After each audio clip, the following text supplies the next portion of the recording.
100 ఏళ్ల అవసరాలు తీర్చేలా మూసీ మీద ముఖ్యమంత్రి రేవంత్ రెడ్డి రివ్యూ చేయడం జరిగింది. అందులో చూస్తే Musi river development master plan పైన ఉన్నత స్థాయి సమావేశం జరిగింది.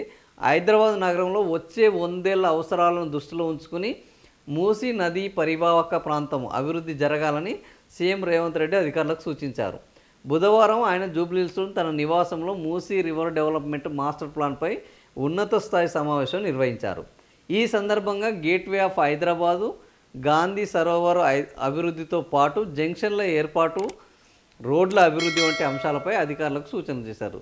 సిగ్నల్ రహిత జంక్షన్లను ఏర్పాటు చేయాలని, గాంధీ సరోవర్ అభివృద్ధికి సంబంధించిన పలు డిజైన్లను పరిశీలించారు.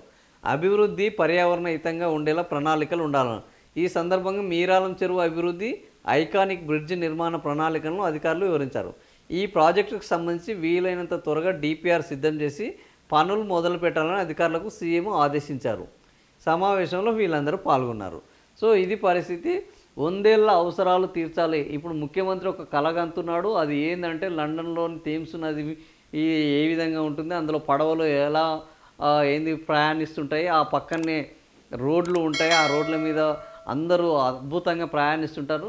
సో ఇలాంటి కళలు ముఖ్యమంత్రికి అంటున్నారు. అలాంటి కళలకు మూసీని ఆయన ఒక వేదిక చేసుకున్నారు. ఈ మూసీ మురికిని వదిలించాలని ఆయన అనుకుంటున్నారు. మరి మూసీ మురికిని వదిలించడం ముఖ్యమంత్రితోటి సాధ్యమవుతుందా? ఎందుకంటే మూసీ మురికిని వదిలించడానికి గత ముఖ్యమంత్రి కూడా కంకణం కట్టుకున్నారు, కానీ అది సాధ్యం కాలేదు. అది సాధ్యం కాదు, అది ఓవర్ ఏ పీరియడ్ సాధ్యం కాదు. ఇది ఫస్ట్ ఈ మూసీలోనికి వచ్చే ఈ కాలుష్య రహిత జలాలు, ఈ కాలుష్యమైన జలాలు, ఈ పరిశ్రమల వ్యర్థ పదార్థాలు, చెత్త చెదారాలు ఇవన్నీ వేయకుండా ఫస్ట్ మూసీలోకి ఈ దుర్గంధం రాకుండా చూడాలి. ఆ తర్వాత దాన్ని క్లీన్ చేసే కార్యక్రమం చేపట్టాలని గతంలోనే జపాన్ మనకు ఈ మూసీ శుద్ధికి మనకు రుణం ఇస్తుంది. అయితే ఆ జపాన్ బ్యాంకు వాళ్ళు చెప్పడం జరిగింది.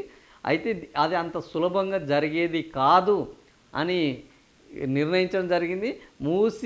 హుస్సేన్ సాగర్ను మొత్తం ఖాళీ చేసి దాన్ని ఎండబెట్టి దాన్ని ఒక తెల్లటి చెరువు లెక్క చేయాలి అని ముఖ్యమంత్రి కేసీఆర్ కూడా అనుకున్నారు. కానీ అది ప్రాక్టికల్గా సాధ్యం కాదు.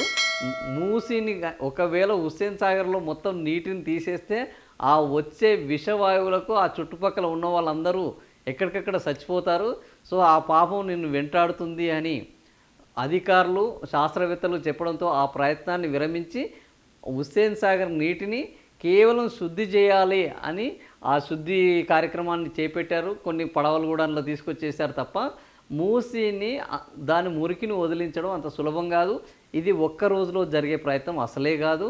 సో వచ్చే 3 ఏళ్లలో కూడా ఈ మూసీ మురికిని తొలగించడం ముఖ్యమంత్రి చేయడం అనేది దాదాపుగా అసంభవం. అయినప్పటికీ ముఖ్యమంత్రుల యొక్క ఆలోచన ఎలా ఉంటుందంటే మేము అసాధ్యాలను సుసాధ్యం చేస్తాము.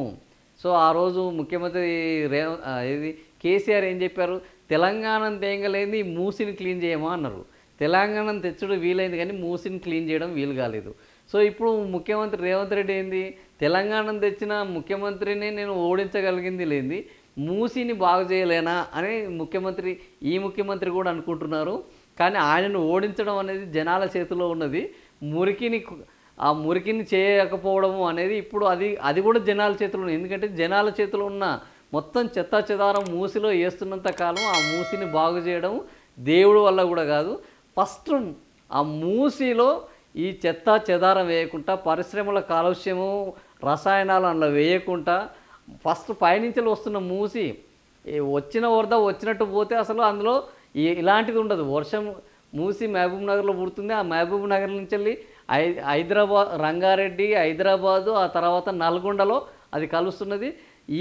ఇంత దూరం ప్రయాణిస్తున్న ఈ మూసీలో ఎక్కడికక్కడ చెత్త వేయకపోతే మూసీ కూడా చాలా క్లీన్గా ఉంటుంది. ఎందుకంటే ఎప్పుడైనా స్టోరేజ్ వాటర్ మాత్రమే కాలుష్యం ఎక్కువగా ఉండే అవకాశం ఉంటుంది. ప్రవహించే వాటర్ ప్రవహించే నీరు ఎప్పుడు కూడా శుద్ధి జరిగే అవకాశం ఉంటుంది. కాకపోతే ఇక్కడ ప్రవహిస్తున్నంత దూరం, ఆ మూసీ పరివాహక ప్రాంతం ఉన్నంత దూరము హైదరాబాద్లోని, రంగారెడ్డిలోని, నల్లగొండలోని, వికారాబాద్లోని, మహబూబ్ నగర్లోని ఈ పరిశ్రమలంతా రాత్రికి రాత్రి తీసుకొచ్చి ఆ రసాయనాలను అలా పోయడము, ఎక్కడి చెత్తను అక్కడ మూసిలో పక్కనే మూసి మొత్తం హైదరాబాద్ నుంచి పోతుంటుంది కాబట్టి చెత్త మొత్తం మూసిలో విసిరివేయడము. ఈ పరిస్థితులలో ఆ మూసి అనేది ఒక మురికి కూపంగా తయారైపోయింది, ఒక దుర్గంధ నదిగా మారిపోయింది. హైదరాబాదుకు ఒక మంచినీటిని నిజాం కాలంలో మంచినీటిని ఇచ్చిన మూసి ఆ తర్వాత నిజాం కాలంలోనే మురికి కూపంగా మారిపోయింది. నిజాం కాలంలోనే వరదలు వచ్చి అనేక మంది కొట్టుకపోవడం జరిగింది.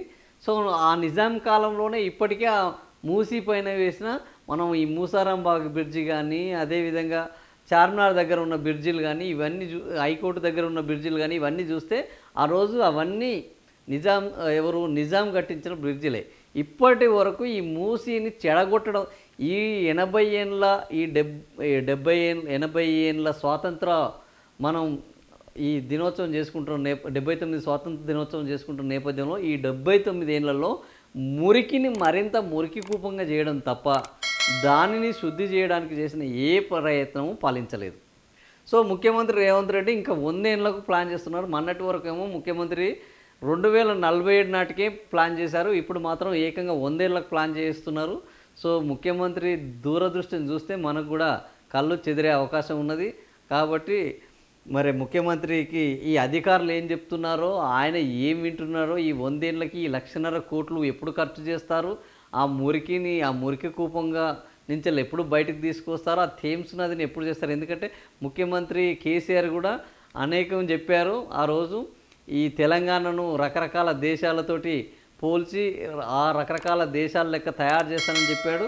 కానీ ఏ దేశం లెక్క తయారు కాలేదు, తెలంగాణ లెక్కనే ఉన్నది. ఇప్పటికీ తెలంగాణ ప్రగతి పదంలో పయనించడం ముఖ్యం, తెలంగాణ ప్రజలకు సంక్షేమం అందడం ముఖ్యం, తెలంగాణ ప్రజల జీవన తలసరి ఆదాయం పెరగడం ముఖ్యం తప్ప ఒక దేశం లెక్క మనం ఉండాలి, ఒక దేశం నదిలో లెక్క మనది ఉండాలంటే మనం ఆ దేశాలలో లేవు, మనం మన దేశంలో ఉన్నాం. మన దేశ పరిస్థితులకు తగ్గట్టే మనం ఇప్పటికే గంగా నదిని శుద్ధి చేయాలని అనుకున్నది, ఆ గంగా నది శుద్ధి జరగడం లేదు. కేంద్రంలో బీజేపీ 11 ఏళ్ళుగా ఈ ప్రయత్నం చేస్తూనే ఉన్నది, జలహారతి పేరుతోటి అనేక కార్యక్రమాలు చేస్తున్నది. అయినా కూడా ఆ గంగా నది శుద్ధి చేయడము అనేది తగ్గించగలిగారు తప్ప దాన్ని పూర్తి స్థాయిలో అచీవ్ చేయడం ఇప్పటివరకు జరగలేదు. ఇంకో 10 ఏళ్ళైనా జరుగుతుందన్న నమ్మకం లేదు. సో నదులను క్లీన్ చేయడము, ఇట్లాంటి పెద్ద పెద్ద హుస్సేన్ సాగర్ లాంటి వాటిని క్లీన్ చేయడం అనేది ఒక్క రోజులో జరిగే ప్రయత్నం కాదు. అవి గత 70-80 ఏళ్ళుగా మురికి కూపాలుగా తయారైనాయి. వాటిని అత్యంత అంకిత భావం చిత్తశుద్ధితో చేస్తే ఒక 10-15 ఏళ్ళ సమయం పడుతుంది. సో ముఖ్యమంత్రి రేవంత్ రెడ్డి కూడా ఇది తెలియదు కాదు, కాకపోతే రాజకీయాల్లో ఉన్నప్పుడు జనాలను ఎప్పటికప్పుడు ఏదో ఒక కొత్త విషయంతో మభ్యపెట్టాలి, భ్రమల్లో ముంచాలి, మేము ఏదో చేయబోతున్నాము అని అరచేతిలో వైకుంఠాన్ని చూపెట్టాలి. సో ఇదే ప్రయత్నము నిన్న వర్షాలు ఒకవైపు జరుగుతున్నా, వినాయక పూజలు నిర్వహిస్తున్నా ముఖ్యమంత్రి తన సమీక్షను కొనసాగించారు. 100 ఏళ్లకు మూసిని ఏ విధంగా డెవలప్ చేయాలని చర్చించారు. సో ఇది నిన్నటి హైలైట్ ముఖ్యమంత్రి చేసినది. సో అది పరిస్థితి.